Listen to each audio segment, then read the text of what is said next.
حادث مأساوي حصل لمغامر أمريكي في ولاية يوتا الأمريكية. أنا دنيا دراز وأنتم بتشوفوا تقارير دنيا. جون إدوارد في سن 26. كان جون في ريعان حياته، وكان متزوجا وكان يدرس في كلية الطب في فرجينيا في نفس الوقت.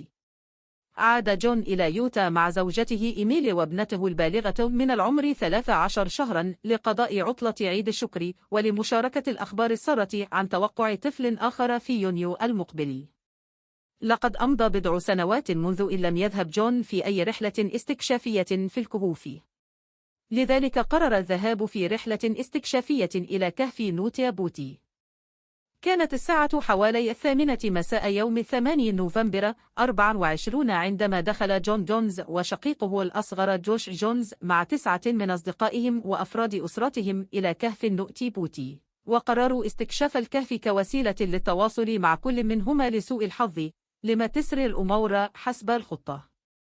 كان جون يريد استكشاف المنطقة المعروفة باسم قناة الولادة، وهي حفرة ضيقة يجب على المخترقين الزحف إليها بحذر إذا تجرؤوا على ذلك.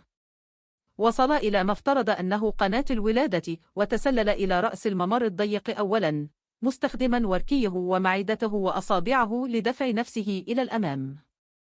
لكنه سرعان ما أدرك أنه ارتكب خطأ فادحا. أدرك جون أنه كان عالقا تقريبا، ولم يكن لديه مساحة كبيرة للالتفاف. لم يستطع حتى التملص من الطريق الذي جاء منه، لم يكن لديه خيار سوى السعي للمضي قدما. حاول طرد الهواء في رئتيه حتى يتمكن من الضغط عبر مساحة لا يزيد عرضها عن 10 بوصات وارتفاعها 18 بوصة، أي ما يعادل حجم فتحة مجفف الملابس تقريبا. ولكن عندما استنشق الهواء مرة أخرى وتضخم صدره مرة أخرى، أصبح عالقا مجددا. كان أول شخص حدد مكان جون إدوارد جونز هو شقيقه. حاول جوش دون جدوى شد ساق أخيه، ولكن بعد ذلك انزلق جون أعمق بكثير في الممر، وأصبح أكثر حصرا من ذي قبل. تم سحب ذراعيه خلف جذعه، ولم يكن قادرا على الحركة. في هذا الوقت كان كل ما يمكن أن يفعله جون وجوش هو الصلاة. شق جوش طريقه في النهاية إلى منفذ الكهف بحثا عن المساعدة، حتى عندما وصلت المساعدة. سجن جون 400 قدم في الكهف و100 قدم تحت سطح الأرض. جاءت سوزي موتولا أول منقذ وصل إلى جون في الساعة 12:30 صباحا يوم 25 نوفمبر. كان جون قد سجن لمدة 3 ساعات ونصف الساعة في ذلك الوقت. قدمت موتولا نفسها لجون على الرغم من حقيقة أن كل ما رأته منه كان زوجا من أحذية الجري. على مدار 24 ساعة التالية عمل أكثر من 100 من عمال الإنقاذ بلا كلل لاستخراج جون إدوارد جونز من أعماق كهف نوتي بوتي. كانت أفضل استراتيجية لديهم هي محاولة إخراج جون من وضعه الحرج باستخدام نظام من البكرات والحبال. أوضح أحد رجال الإنقاذ في الموقع: الصعوبات التي سيواجهها أي شخص، حتى خبراء الكهوف، إذا غامروا داخل كهف نوتي بوت حتى عند المدخل، حيث وضعت لافتات التحذير. كانت معظم الممرات ضيقة بشكل خطير. ربط رجال الإنقاذ جون بحبل متصل بمجموعة من البكرات. كان كل شيء في مكانه، وكانوا يسحبون بأقصى ما يستطيعون. ومع ذلك انكسرت إحدى البكرات فجأة وبشكل غير متوقع.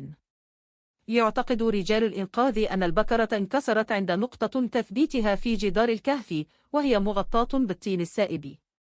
انتهت عملية الحبل والبكرة ونفد رجال الإنقاذ من الخيارات، وكان جون ما زال محاصرا. مع عدم وجود إمكانية للإنقاذ وتوتر قلبه لساعات بسبب وضعية الهبوط. توفي جون بسبب السكتة القلبية قبل منتصف الليل بقليل في 25 نوفمبر 2009. حاول رجال الإنقاذ إنقاذ جون لمدة 27 ساعة. على الرغم من الأنباء السيئة، شكرت عائلته رجال الإنقاذ على مساعدتهم. وظل جسد جون في الكهف ليومنا هذا. كان موت جونز حدثا مأساويا كان له تأثير هائل على الأفراد الذين عرفوه وكذلك على مجتمع الكهوف ككل.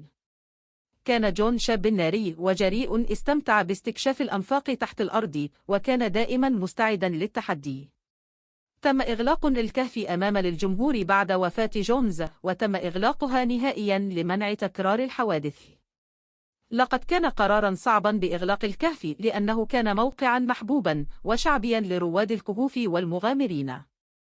ومع ذلك أكدت الحادثة على المخاطر المحتملة من الكهوف وكذلك الحاجة إلى الحيطة واحتياطات السلامة لحماية أولئك الذين يستكشفون الكهوف تحت الأرض.